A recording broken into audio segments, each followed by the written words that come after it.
Bienvenue dans Ici l'Europe au Parlement de Strasbourg où les murs ont littéralement tremblé à l'occasion de la ratification de l'accord de libre-échange entre l'Union européenne et le Vietnam. Rarement ces derniers temps, un vote aura autant déchaîné les passions au sein de l'hémicycle. Pour en parler justement des passionnés, Marie-Pierre Védrenne, c'est votre premier mandat, vous étiez sur la liste La République en marche de Nathalie Loiseau. Vous siégez au sein du groupe Renew et vous êtes vice-présidente de la commission commerce international qui justement a suivi cet accord de près. On y reviendra. Pour en discuter avec vous également, eh bien, nous avons Maria Arena. Bonjour, vous êtes belge, vous êtes membre du Parti socialiste et vous avez été également membre de cette commission commerce international, mais cette fois-ci c'est en tant que présidente de la sous-commission des droits de l'homme que vous allez intervenir aujourd'hui. Vous aurez à ce titre sans doute beaucoup de choses à nous dire à vos côtés. Monsieur Eglinger, bonjour. Vous êtes, un spécialiste du Vietnam. Vous y avez vécu 14 ans.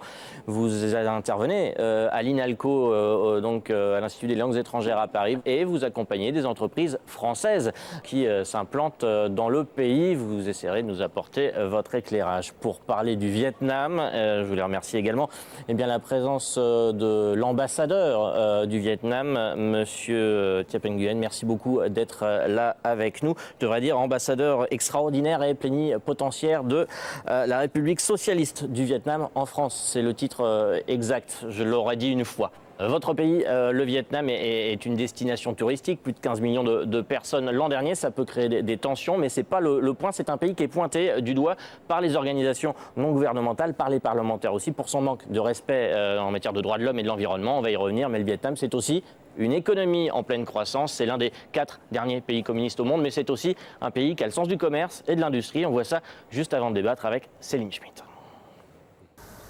Des centaines d'ouvriers s'affairent dans cette usine de textile. Nous sommes à Hanoï, capitale du Vietnam. Ici, comme dans le reste du pays, la production est galopante, soutenue par l'augmentation des exportations vers les États-Unis. Grâce à cette guerre commerciale entre les États-Unis et la Chine, plusieurs secteurs de l'économie vietnamienne tirent leur épingle du jeu. Et en particulier notre secteur du textile. Depuis l'ouverture de son économie dans le milieu des années 80, ce tigre d'Asie a connu un véritable boom économique avec un pic de croissance de 7% en 2018. De quoi faire de la 6e économie d'Asie du Sud-Est l'une des régions les plus dynamiques au monde. En 2017, le Vietnam était le premier exportateur de textiles et le 2e exportateur de produits électroniques de l'ASEAN. De bons résultats qui s'expliquent entre autres par la conclusion d'une douzaine d'accords de libre-échange avec les États-Unis, le Japon, la Corée du Sud ou encore le Chili. Dernier en date, l'EFTA, l'accord de libre-échange UE-Vietnam. Au centre des critiques concernant l'environnement et les droits de l'homme, il est néanmoins présenté comme l'accord le plus ambitieux jamais conclu avec une économie émergente. Retour en plateau ici au Parlement européen. Philippe Eglinger, le Vietnam, on vient de le voir, c'est quoi? C'est l'Eldorado? L'Eldorado, je me méfie un peu de ces termes parce que tout le monde ne trouve pas de l'or. En fait, le Vietnam, depuis plus de 36 ans, s'est engagé dans une politique de réforme économique qui, effectivement, a fait en sorte que ce pays, depuis 36 ans maintenant, a une croissance annuelle environ de moyenne de 6%, est passé d'un PIB moyen en 92 de 15 milliards de dollars à un PIB maintenant de 250 milliards de dollars. Ça, c'est le premier point. Cette intégration économique s'est faite essentiellement au niveau des pays de la région asiatique, où il a développé en fait des relations d'investissement et commercial privilégiées au premier titre de la Chine et de la Corée du Sud. Et pour en revenir un peu plus sur l'Europe, qui est un peu loin, puisque l'Europe, c'est que 7% des investissements étrangers au Vietnam. Ce qui intéresse le Vietnam dans la signature de cet accord, c'est qu'effectivement l'Europe est un grand pays d'exportation. Donc le Vietnam a un gros enjeu de favoriser et de développer ses accords commerciaux pour exporter notamment vers l'Europe et les États-Unis, qui comble en fait le déficit commercial qu'il entretient avec la Chine et la Corée du Sud. Bon, Monsieur Thiep, il a un peu fait votre travail là, hein, mais on va y revenir. Marie-Pierre Védrenne, justement, tous ces éléments là, c'est ce qui fait que cet accord, il fallait le signer? L'accord international là, qu'on va conclure, ces 2 accords de libre-échange et de protection des investissements, l'Union européenne elle a des intérêts offensifs à défendre. Il y a une question aussi relative à la protection des indications géographiques qui était capitale pour l'Union européenne, qui aussi permet, donc vous l'avez rappelé, je suis française, de protéger 36 AOP françaises, donc protéger le savoir-faire de l'Union européenne et de chaque État, donc ça c'était important. Il y a des questions relatives à l'accès au marché public et puis c'est nous permettre d'exporter des produits sans droit de douane. Donc de ce volet-là, il y avait des intérêts offensifs à défendre de la part de l'Union européenne qui ont été obtenus. Oui, 99% des droits de douane qui sont abolis. Il y a la propriété intellectuelle effectivement qui entre plus ou moins dans le cadre de cet accord. Je vais me tourner vers Maria Arena qui, elle, connaît aussi bien le dossier puisque c'est quand même un accord qui se négocie depuis pas mal d'années. Vous siégiez à l'époque à la commission commerce international. Vous avez peut-être les 2 visions. En tout cas, maintenant, vous êtes à la sous-commission aux droits de l'homme et vous, forcément, cet accord, on va pas se mentir, il pique un peu. Alors, il pose plusieurs difficultés, cet accord. Le premier, il est vendu comme étant un accord de nouvelle génération, c'est-à-dire qu'il prend en considération justement la question des droits sociaux et environnementaux. On a ajouté à un accord tel que celui avec le Vietnam, la partie développement durable, c'est-à-dire un chapitre spécifique au développement durable. Mais en fait, on a un peu l'impression que c'est pour se donner bonne conscience. C'est-à-dire qu'aujourd'hui, il y a une opinion publique qui dit on doit faire attention quand on fait des accords commerciaux à l'impact que ces accords ont sur un plan social et environnemental. Et donc, on est venu ajouter une petite chose qui n'est absolument pas contraignante, dont les recommandations n'auront aucun effet sur les autorités vietnamiennes, mais qui donne bonne conscience aux négociateurs. Moi, je ne suis pas de celles qui me donnent bonne conscience.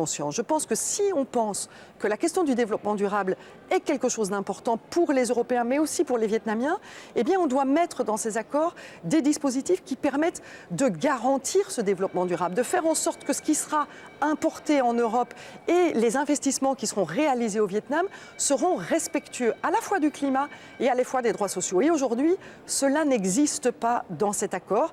Et donc moi, je n'en veux pas aux Vietnamiens. J'en veux beaucoup à la Commission européenne qui ment, tout simplement, qui dit il y a un dispositif, mais ce dispositif n'est pas contraignant. Monsieur l'ambassadeur, tous ces arguments-là, l'environnement, c'est une réalité. Toutes les organisations non gouvernementales ont pointé cet aspect-là. Il y a eu des affaires qui ont beaucoup fait parler, qui ont d'ailleurs mobilisé la société civile vietnamienne. On a l'impression que le pouvoir vietnamien, lui, n'est pas forcément à la hauteur des attentes, soit internationales, soit de la population vietnamienne. Vous voyez que le Vietnam est en train de s'ouvrir, est en train de changer, et depuis un niveau très bas. Ce que je voudrais affirmer que c'est parce qu'entre le Vietnam et l'Union européenne, nous avons 2 accords.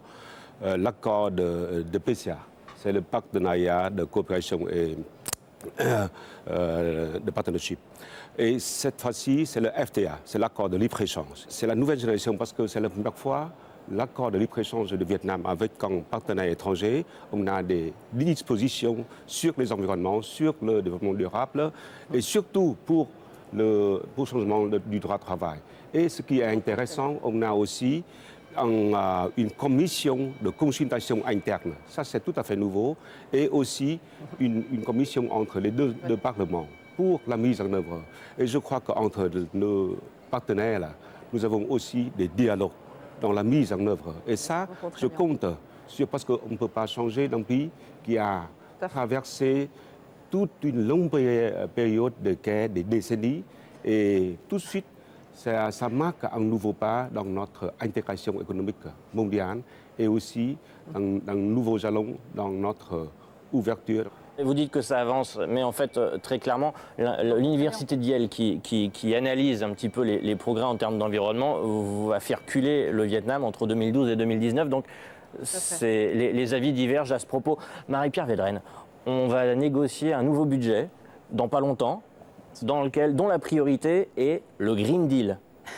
On signe dans le même temps un accord commercial avec un pays où l'environnement pose problème. Est-ce qu'on n'est pas en pleine contradiction? Est-ce qu'on n'est pas en train de renoncer à ce qu'on est? Non, moi je ne pense pas du tout qu'on renonce à ce qu'on est. Et logiquement, ce qu'on a aussi porté pendant la campagne justement électorale, on a toujours été dans une logique qu'on ne voulait pas opposer écologie et économie. C'est ce qu'on construit aussi au Parlement européen, c'est ne pas opposer les deux, mais c'est véritablement aussi accompagner le Vietnam. Dans ce chapitre, justement, sur le développement durable qui a été évoqué par Maria Arena, il y a des questions et il y a des points relatifs aux accords de Paris. Il y a un engagement de la République démocratique du Vietnam d'aller, justement, aussi dans une démarche volontaire avec FLEGT sur les règlements, justement, sur la déforestation avec le Parlement européen. Donc il y a maintenant ce rôle des institutions européennes de continuer l'accompagnement. Et moi, c'est ce que je disais hier, justement, dans le débat, c'est que la ratification, c'est une nouvelle étape qui doit nous permettre d'aller plus loin dans l'accompagnement et d'en faire en sorte que nos engagements respectifs soient respectés par l'ensemble des parties. Mais une transition, ça s'accompagne. Donc, il faut aller plus loin dans l'accompagnement et c'est pas voter contre qui fera avancer la situation. Maria Arena, elle va vous dire qu'en fait, c'est pas très contraignant en matière d'environnement, ni en matière de droits de l'homme, parce qu'on va quand même évoquer les droits de l'homme. Quelle est la situation des droits de l'homme actuellement au Vietnam, en très peu de mots, et en quoi ça pose problème? Alors justement, ce n'est absolument pas contraignant. Donc j'aimerais que la République En Marche dise la vérité à ses électeurs. Si on veut défendre l'environnement et les droits de l'homme, il faut des mesures de sanctions. Sans mesures de sanctions, c'est comme si on vous dit vous devez rouler à du 130 km/h sur l'autoroute et que vous n'avez pas de radar pour garantir qu'on roule à du 130. Ça ne marche pas. Et donc, il faut des mesures de sanctions. Et aujourd'hui, la situation des droits de l'homme, si elle a pu évoluer au Vietnam depuis les dernières années, elle n'est pas garantie. Par exemple, les ratifications des conventions de l'OIT ne sont pas garanties en termes d'implémentation. Donc, il ne suffit pas de ratifier une convention de l'OIT pour le respect des travailleurs et en même temps mettre en prison les syndicalistes. Ce n'est pas acceptable. Le droit syndical, le droit de contestation, il est compliqué. On sait qu'il y a encore des problèmes dans les prisons vietnamiennes, des cas de torture, des problèmes aussi en termes de liberté de la presse, puisqu'on va rappeler quand même qu'actuellement le Vietnam est en 76e position selon le classement de Reporters sans frontières, c'est-à-dire derrière la Syrie, l'Arabie Saoudite, le Yémen ou l'Iran. Alors très clairement, ces arguments sur les droits de l'homme, vous dites que ça avance, mais en matière de droits de l'homme, on a plutôt l'impression qu'on tournait la vis au Vietnam, notamment ces 2 dernières années. Donc j'aimerais vous dire que, voilà, en matière de droits de l'homme, personne n'est parfait. Mais ce que je vous affirme, que dans la Constitution du Vietnam, le droit de l'homme, le droit des citoyens occupe tout à fait le chapitre 2 de notre Constitution. Et troisième point, j'aimerais souligner que c'est un processus de dialogue entre le Vietnam et le partenaire, qu'on pourra échanger toutes les questions qui nous concernent. Et surtout, avec l'Union européenne, nous avons adhéré à différentes traités, conventions des Nations Unies sur les droits de l'homme. Je peux citer, premièrement, sur la Convention contre la torture, la Convention sur les droits des personnes handicapées, et cette fois-ci... le travail obligatoire? Oui, contre les travails forcés. Contre le travail vous êtes engagé pour 2023?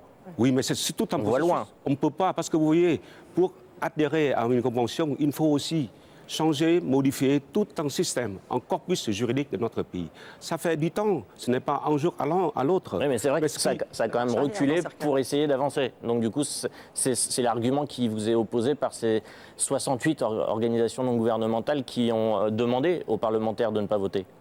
Marie-Pierre Védrenne, vous les avez entendues, ces organisations non gouvernementales. Qu'est-ce qu'on leur répond? On leur répond, moi, pour rebondir aussi sur ce qui a été dit, la ratification sur une convention internationale, c'est ce qui permet justement après d'aller plus loin et de mettre en place des sanctions. Et puis dire que l'accord n'est pas contraignant. L'accord, dans sa totalité, il est contraignant. La question justement qui a été soulevée, c'est celle des sanctions. Moi, je ne suis pas pour des sanctions pour des sanctions. Non. Justement, il faut accompagner pour respecter les engagements. Pourquoi est-ce qu'on accepte les sanctions pour le phytosanitaire et pas les sanctions pour les droits de l'homme? Expliquez-moi. C'est le seul chapitre aujourd'hui de cet accord qui n'est pas visé par des sanctions. Les 99% de l'accord sont visés par des sanctions, pas la question du développement durable. Donc, soit on est cohérent avec ce qu'on fait et on accompagne effectivement le Vietnam, mais on met un processus de sanctions comme pour le phytosanitaire, soit on n'est pas cohérent et on dit les droits de l'homme et les droits environnementaux ne sont pas une priorité et on signe un accord sans sanctions. C'est ce que vous avez fait, c'est pas ce que je ferai. Monsieur Eglinger, très sincèrement, cet accord pour les entreprises européennes, faut y aller ou faut pas y aller? Parce que là, il y a quand même deux avis assez divergents. Moi, je suis d'accord avec ce qui est dit sur l'aspect contraignant, sur l'amélioration de l'environnement, l'amélioration des droits de l'homme. C'est un processus, il y a des points, il faut pas les évacuer. Je veux dire, c'est quelque chose à prendre en compte. Les droits de l'homme, l'environnement, ça existe, c'est pas une cabale. Non, c'est réel, si vous voulez. Maintenant, moi, je vois ça d'un côté un peu différent. Je me dis, Actuellement, le Vietnam est soumis quand même à une pression assez forte de la Chine au niveau économique, au niveau politique. Que veut l'Europe? Qu'est-ce que nous, on veut, Européens? Est-ce qu'on veut être absent finalement de cet endroit et puis laisser continuer la Chine à finalement pousser son modèle au Vietnam, parce que c'est ce qui est en train de se passer. La Chine, c'est le premier partenaire commercial, c'est plus de 100 milliards, d'échanges chaque année. Donc les Vietnamiens se mettent un peu en dépendance, ils se mettent aussi en dépendance au niveau politique, donc c'est clair. Est-ce que la question que je pose, je ne dis pas c'est bien, c'est mal, je dis simplement, est-ce qu'on veut essayer de rentrer dans le débat et d'essayer d'apporter quelque chose, de pousser nos entreprises, de pousser nos valeurs. Effectivement, c'est pas ce qu'on fait. Eh ben, alors ça, vous connaissez mieux l'accord que moi. Moi, j'ai confiance en ça. Je pense qu'on peut plus finalement contribuer à faire évoluer les choses si on est présent. Si on est absent, il y aura un problème parce que finalement les autres vont s'engouffrer et qu'on aura plus de mal à imposer un certain nombre de choses. Là, je vous aime pas beaucoup parce que vous terminez par une question. C'est pas exactement ce que j'attendais, mais donc en gros. Mais avec un mécanisme qui garantit que ce que nous allons faire ensemble correspond à des valeurs communes. Et donc on peut le faire.